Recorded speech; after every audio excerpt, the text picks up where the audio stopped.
नमस्कार, 4 TV news देख रहे हैं आप और मैं हूं आपके साथ शिवम दुबे। 4 टीवी न्यूज के खास कार्यक्रम हमारा उत्तर प्रदेश में आप सबका स्वागत। बुलेटिन की शुरुआत करेंगे और सीधे रुख करेंगे खबरों की ओर। पहली खबर सहारनपुर से है, जहां देवबंद पुलिस ने मुठभेड़ के दौरान 2 शातिर गोकशों, जिसमें नाम मोनू उर्फ शाहरुख और ताबिश, इनको गिरफ्तार किया है घायल अवस्था में। इनके पास से तमंचे, कारतूस, जिंदा गौवंश, उनका कटा हुआ मांस, खाल और गौकशी के उपकरण बरामद हुए हैं। मौके से शमीम और वसीम को पकड़ा गया है।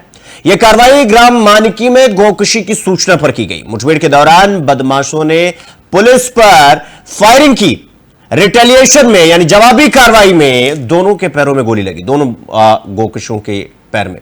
घायल अभियुक्तों को अस्पताल में भर्ती करवाया गया है और तमाम जो विधिक कार्रवाई है कानूनी, वो की जा रही है।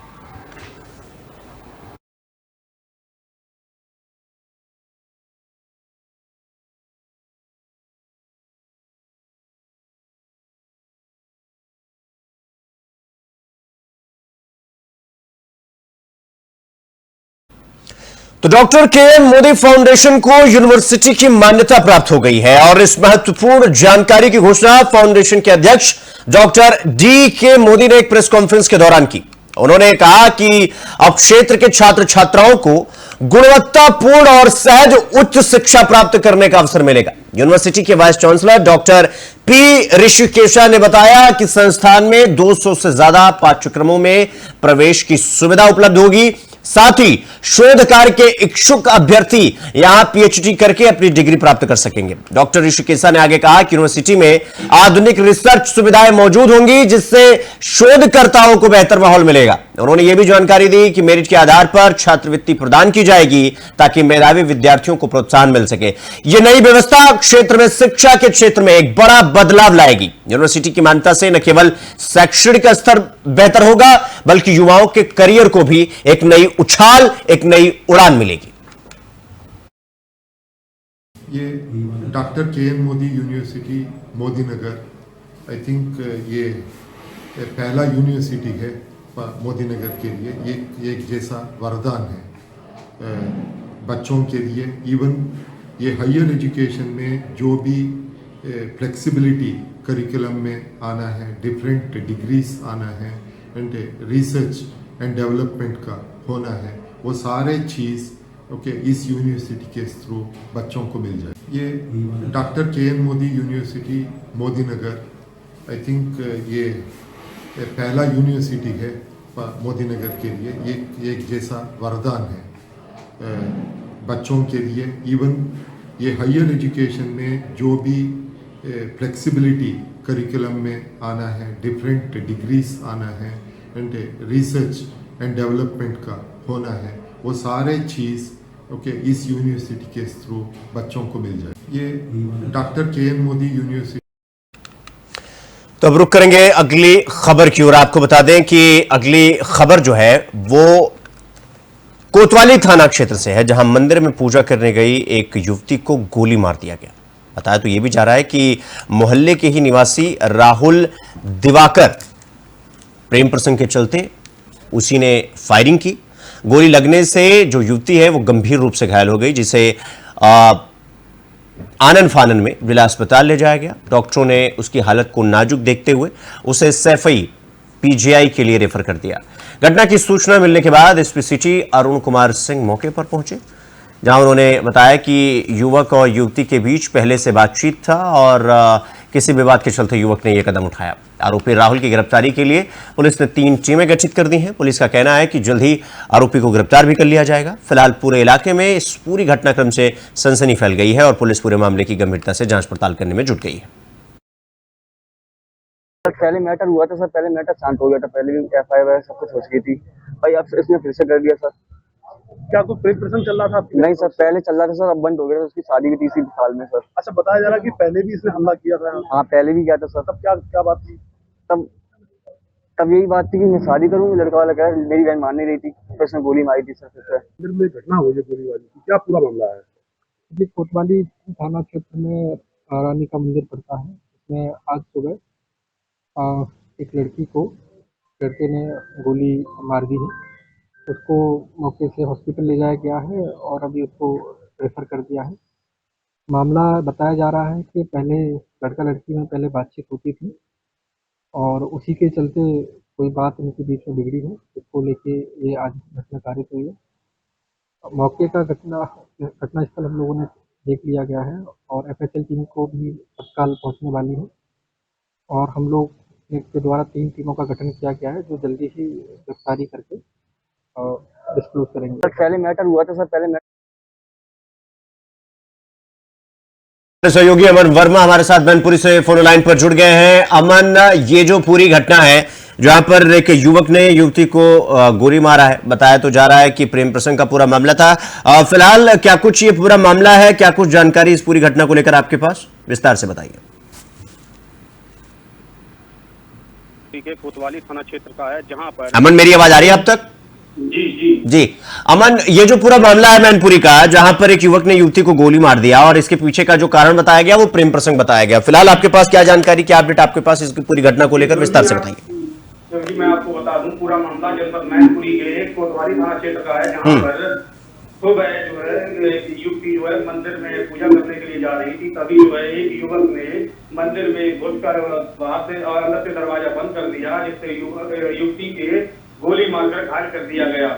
जिसकी सूचना पुलिस टुकड़ी मौके पर पहुंची। पुलिस ने घायल को मैनपुरी भर्ती कराया जिला अस्पताल, जहां से हालत गंभीर होने पर जिला अस्पताल रेफर कर दिया गया है। जी नहीं अमन, ये जो पूरी घटना हुई, वो जो युवक था जिसने गोली मारी उसकी गिरफ्तारी हुई कि नहीं हुई, और इस पर पीड़िता के परिवार के लोगों का क्या कुछ कहना है और तमाम कोई आधिकारिक बयान इस पूरी घटना को लेकर? जी मैं आपको बता घायल को जिला अस्पताल में भर्ती कराया, उसी को लेकर मैनपुरी एसपी सिटी से जब बात की गई तो उन्होंने बताया कि टीम गठित कर दी गई है, 3 टीमों का गठन किया गया है जिनको लेकर गिरफ्तारी के प्रयास जारी है। जी तो ये प्रेम प्रसंग का मामला है या फिर मामला कुछ और है? जी मैं आपको बता दूं, सूत्रों के हवाले से खबर मिल रही है कि इनका लंबे समय से जो प्रेम प्रसंग चल रहा था, जिसके बीच में कुछ अड़चने आ गई थी, उनके लेकर थाने पर भी मामला पहुंचा, थाने पर संजा बुलाकर जो है रफा दफा कर दिया गया। जी अमन, चूंकि जिस तरीके से युवक प्रेम प्रसंग का मामला तो बताया जा रहा है और ये कहा जा रहा है कि उसने गोली मार दिया, सवाल ये कि उसके पास जो भी हथियार हो जिससे उसने उस युवती पर फायर किया, सवाल ये है कि वो जो एक खौफ होना चाहिए इस तरह की घटना को लेकर, जब कोई कदम उठाने जाए तो उसके अंदर एक प्रशासन का खौफ होना चाहिए, लेकिन वो इस पूरी घटना में कहीं नहीं दिखाई दे रहा है। इसका मतलब ये कि क्या इसमें वो जो कानून का डर है वो अगर सही समय पर या एक तरीके से एक भय होता तो फिर इस तरह की घटना ना होती? जी मैं आपको बता दूं, अगर घटना को लेकर देखा जाए तो आरोपी के अंदर कोई खौफ नहीं था, प्रशासन का कोई खौफ नहीं है, जिसको लेकर जो युवक ने जो है मंदिर में घुसकर जो रिवॉल्वर से लगभग जो है 3 से 4 गोलियां मारी है। जी अमन, और कितने बजे की ये पूरी घटना है और फिलहाल जो युवती को गोली लगा है वो उसकी हालत अभी कैसी है? जी मैं आपको बता दूं, युवती की हालत बहुत गंभीर बताई जा रही है, जिसको जो है जिला अस्पताल से सैफई पीजीआई। ठीक है अमन, बहुत बहुत धन्यवाद आपका हमसे जुड़ने के लिए और तमाम जानकारी हमारे साथ इस पूरी खबर को लेकर हमारे साथ साझा करने के लिए। तो और युवक उठता है, तमंचा उठाता है और फिर पूजा करने जा रही उस युवती पर फायर कर देता है। हालांकि युवती की जो स्वास्थ्य है वो फिलहाल ठीक नहीं है, उसे हायर सेंटर रेफर कर दिया गया है। लेकिन इस पूरी घटना से एक चीज जो सीखने के, समझने के लिए और ध्यान देने वाली चीज जो निकलकर सामने आई वो ये कि किसी भी चीज का अति हो जाना अंत में उस चीज के लिए कितना खतरनाक हो जाता है आप ये देख सकते हैं। मानसिक क्षति जिसका हो गया उसका फिर उससे बड़ा क्षति कोई नहीं हो सकता। जिस तरीके से ये दिवाकर जिसका नाम बताया जा रहा है, ये युवक जिस कदर से मानसिक रूप से क्षति इसकी हुई थी, आप सोचकर देख सकते हैं कि किस तरह से, किस लेवल तक जाकर के लोग एक दूसरे का फ्रस्ट्रेशन निकालने की कोशिश करते हैं। मतलब फिलहाल लड़की की हालत गंभीर है, लेकिन सोचकर देखिए कि अगर गोली कहीं और लग जाती या न करे नारायण कुछ और हो जाता, कुछ और तस्वीर देखने को मिलती, उसके बाद का क्या होता। लेकिन आरोपी की गिरफ्तारी के लिए प्रशासन ने पूरा ट्रैप बिछा रखा है। 3-3 टीमें गठित कर दी गई हैं। लेकिन एक कानून का खौफ जो होता है ना, उसका भी एक बड़ा सवाल यहां खड़ा होता है कि जो कानून व्यवस्था है वो इतनी ऐसे मानसिक क्षति पूर्ण के टाइप के जितने भी अपराधी हैं उनके लिए इतना एक भय पैदा होना चाहिए। इस तरह के कदम उठाने से पहले उनके अंदर एक भय व्याप्त हो कि अगर इसके बाद हमने ये घटना की, उसके बाद का जो नतीजा होगा वो बेहद गंभीर होगा, बेहद जो है खौफनाक होगा। ये जब तक भय नहीं होगा, जब तक डर नहीं होगा ऐसे मानसिक क्षति पहुंचे हुए लोगों के मन में, तब तक वो इस तरह की घटना को अंजाम देते रहेंगे। और पुलिस प्रशासन, प्रेम प्रसंग का यह पूरा मामला, प्रशासन अब गिरफ्तारी के लिए 3 टीमों को गठित कर दिया है और युवती को सैफई पीजीआई रेफर किया गया है। हालत तो नाजुक है, लेकिन अब देखने वाली बात होगी कि कितना जल्दी रिकवर हो पाता है, कितनी जल्दी चीजें ट्रैक पर आ पाती हैं। लेकिन इस पूरी घटना ने इलाके में सनसनी फैलाकर रख दी है। तो अब रुक करेंगे अगली खबर की ओर। सहारनपुर एंटी करप्शन की टीम ने रंगे हाथों रिश्वत लेते हुए जिला विद्यालय निरीक्षक के स्टेनो अजय कुमार को गिरफ्तार किया है। पोर्टल पर स्कूली बच्चों का नाम चढ़ाने के लिए स्कूल प्रबंधक ईश्वर चंद से रिश्वत। एंटी करप्शन ने स्टेनो अजय कुमार को उनके कार्यालय से रिश्वत के 5,000 रुपए के साथ गिरफ्तार किया। उनको जिनको पकड़कर थाना लाया गया। एंटी करप्शन की जांच पड़ताल लगातार की जा रही है। रुक करेंगे अगली खबर की ओर। नगर निगम यानी मथुरा वृंदावन के कार्यालय में श्री कृष्ण जन्मभूमि स्नान के व्यापारियों ने जो है हंगामा मचा दिया। दोनों पक्षों के बीच देखने को जो तेवर देखने को मिले वो इतने तीखे थे कि व्यापारियों ने नगर निगम कार्यालय में डेरा डाल दिया। आपको बता दें कि शुक्रवार को बाजार में हुई कार्रवाई से व्यापारी बेहद नाराज है। अधिकारियों के द्वारा कल से अभी तक कोई बातचीत करने का प्रयास भी नहीं किया गया है। आपको बता दें कि जब पूरी बातचीत से विफल व्यापारी अपनी मांग को लेकर अड़े हुए हैं, तो वहीं नगर निगम अधिकारी उन्हें मनाने में लगे हुए हैं। लेकिन समाधान ना होने के कारण व्यापारियों का जो प्रदर्शन है वो बेहद उग्र देखने को मिल रहा है। और अब इस पूरे मामले में क्या कुछ परिणाम निकल कर आता है वो तो देखने वाली बात होगी, ये आने वाला वक्त बताएगा। लेकिन फिलहाल जो हालत है और हालात है वो इस वक्त आप टीवी स्क्रीन पर देख सकते हैं। किस तरीके से व्यापारी जो है अपना विरोध दर्ज करवा रहे हैं और अधिकारी और व्यापारी के बीच में जो आपसी समन्वय है, जो आपसी बातचीत है, या एक तरीके से कहें कि मिसकम्युनिकेशन है, वो बढ़ता चला जा रहा है। बातचीत का जो एक ब्रिज होना चाहिए अधिकारी और व्यापारी के बीच में, वो नहीं हो पा रहा है। और यही वजह है कि इस तरह का प्रदर्शन वृंदावन में देखने को मिल रहा है। तो कृष्ण जन्मस्थान के व्यापारियों का यह पूरा हंगामा देखने को मिल रहा है। इस वक्त आप टीवी स्क्रीन पर भी देख सकते हैं। और नगर निगम कार्यालय में व्यापारियों ने डेरा डाल रखा है। व्यापारियों का जो उग्र प्रदर्शन है वो देखने को मिल रहा है। तो इस खबर पर हमारे साथ हमारे सहयोगी विवेक हमारे साथ जुड़ गए हैं मथुरा से। विवेक, ये जो पूरा व्यापारी और अधिकारी के बीच में ये जो पूरा मामला है, क्या कुछ ये पूरा मामला है और इतना प्रदर्शन क्यों, इतना हंगामा क्यों भाई? शुभम, शुक्रिया। मैं आपको बता दूं कि आगामी जन्माष्टमी को लेकर जिला प्रशासन ने जो तैयारियां हैं वो शुरू कर दी गई हैं, जिसके फलस्वरूप नगर निगम द्वारा और जिला प्रशासन के संयुक्त अभियान के द्वारा नगर में अतिक्रमण हटाओ अभियान की शुरुआत की गई है, जिसकी शुरुआत श्री कृष्ण जन्मस्थान के गेट नंबर 1 और आसपास के क्षेत्रों से की गई है जी। जहां कल टीम अतिक्रमण हटाने पहुंची थी, वहां व्यापारियों और अधिकारियों के बीच तीखी नोकझोंक हुई। तीखी प्रतिक्रियाएं देखने को व्यापारी और अधिकारियों की मिली, जिससे नाराज व्यापारियों ने व्यापार को बंद कर दिया और अपना उग्र प्रदर्शन करने लगे और धरने पर बैठ गए।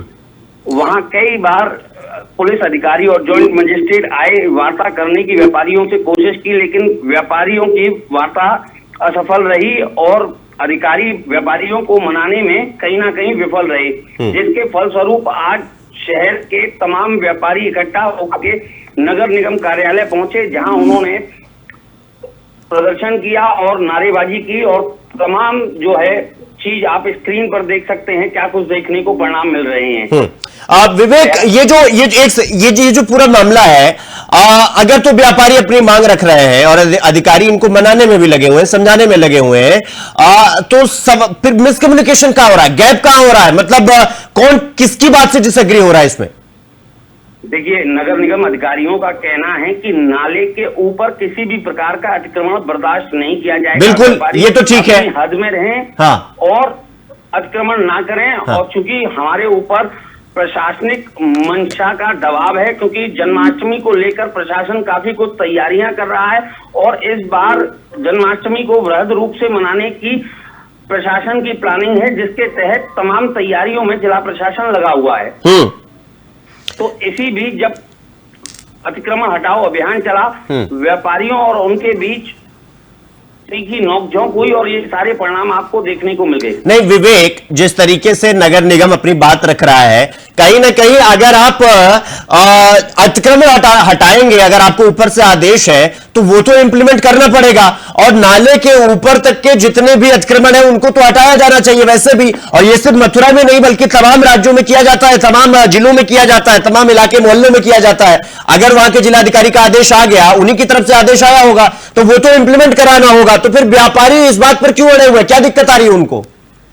देखिए, व्यापारियों की नाराजगी इसलिए लाजमी हो जाती है क्योंकि नगर निगम अधिकारियों के द्वारा जो है पूर्व कोई नोटिस नहीं दिया गया और पूर्व में कोई जानकारी नहीं दी गई, ऐसा व्यापारियों का कहना है, जिसके चलते व्यापारी वहां उग्र प्रदर्शन करने लगे।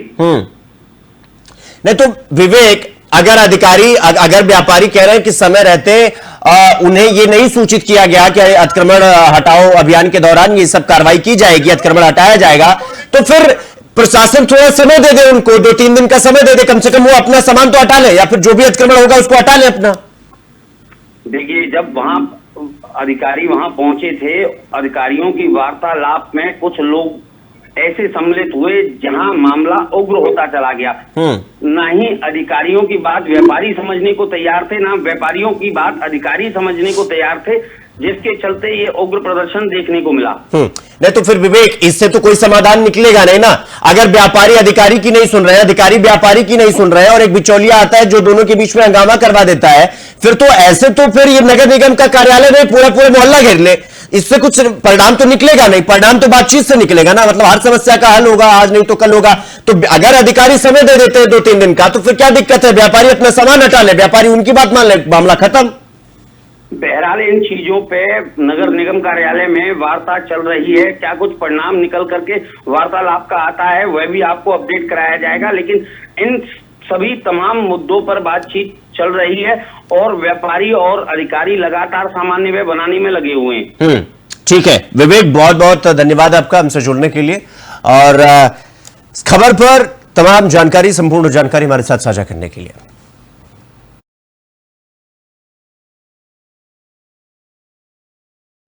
तो अब रुक करेंगे अगली खबर की ओर। अगली खबर बिजनौर से है, जहां एक चलती कार में अचानक भीषण आग लग गई, और यह हादसा थाना धामपुर क्षेत्र के मोहल्ला बंदूक चियान में हुआ, जहां एक कार में शॉर्ट सर्किट की वजह से आग भड़क गई। आग इतनी तेज थी कि कुछ ही मिनटों में कार जलकर पूरी तरीके से राख हो गई।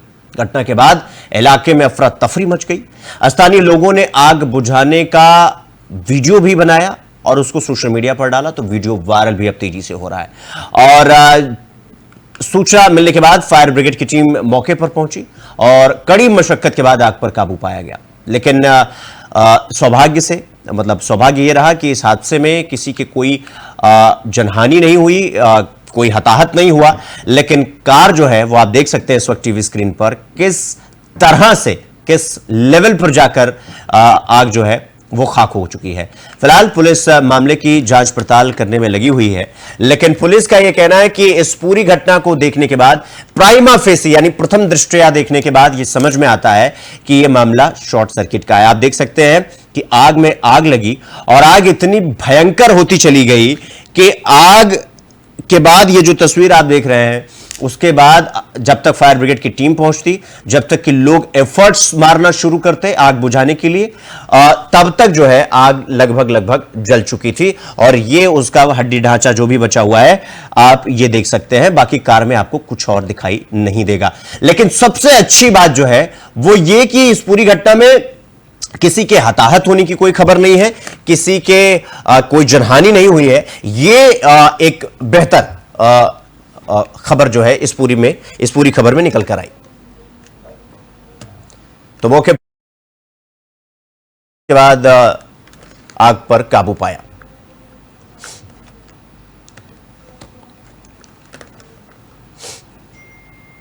तो अगली खबर ग्रेटर नोएडा से है, जहां बीजेपी नेत्री और उनके बेटे पर सोसाइटी के गार्डों ने हमला कर दिया। घटना सूरजपुर क्षेत्र की मिक्सन ट्विन सोसाइटी की है, जहां नेत्री अपने फ्लैट में बैचलर किराएदार को शिफ्ट कराने पहुंची थी। सोसाइटी में बैचलर्स को फ्लैट न देने का नियम है और इसी बात को लेकर गार्ड्स और नेत्री के बीच कहासुनी हो गई, जो देखते ही देखते हिंसा में बदल गई। गार्डों ने लाठी डंडों से पिटाई कर दी और इस मारपीट का वीडियो वायरल हो चुका है। पुलिस ने मामले में कार्रवाई करते हुए एक आरोपी को गिरफ्तार कर लिया है। फिलहाल पुलिस आगे की जांच पड़ताल करने में जुट गई है और यह तस्वीर भी हम आपको दिखा रहे हैं किस तरह से गार्ड और भाजपा नेत्री और उनके बेटे के बीच में हाथापाई चल रही है। हाथापाई क्या, आप देख सकते हैं किस तरीके से एक दूसरे को मारने के लिए लोग आगे बढ़ रहे हैं और गार्ड्स भी आप देख सकते हैं। और पूरा मामले की जड़ जो है वो यही कि ये सोसाइटी जो है जिसका आप तस्वीर देख रहे हैं उसमें बैचलर्स नॉट अलाउड है और इस वजह से भी अलाउड नहीं है। और लेकिन बार बार उस सोसाइटी में फ्लैट दिलवाने को लेकर भाजपा जो नेत्री हैं वो जोर दे रही थी और इसको लेकर बीच में कुछ कहासुनी हुई और फिर कहासुनी इन तस्वीरों में बदल गई, जो तस्वीर आप इस वक्त अपने टीवी स्क्रीन पर देख रहे हैं। तो सोसाइटी गार्डों ने भाजपा जो नेत्री हैं उनके बेटे को जो है पीट दिया, वो भी बुरी तरीके से। आप तस्वीर भी देख सकते हैं, लाठी डंडों से एक दूसरे पर हमलावर होने की कोशिश कर रहे हैं एक दूसरे लोग। यानी कि कोई किसी से कम नहीं होना चाहता है, कोई अपनी बात जबरदस्ती मनवाना चाहता है तो कोई सोसाइटी के रूल्स के हिसाब से चलना चाहता है। फिलहाल इस पूरे मामले में पुलिस ने शिकायत दर्ज कर ली है और आगे की जांच पड़ताल शुरू कर दी गई है।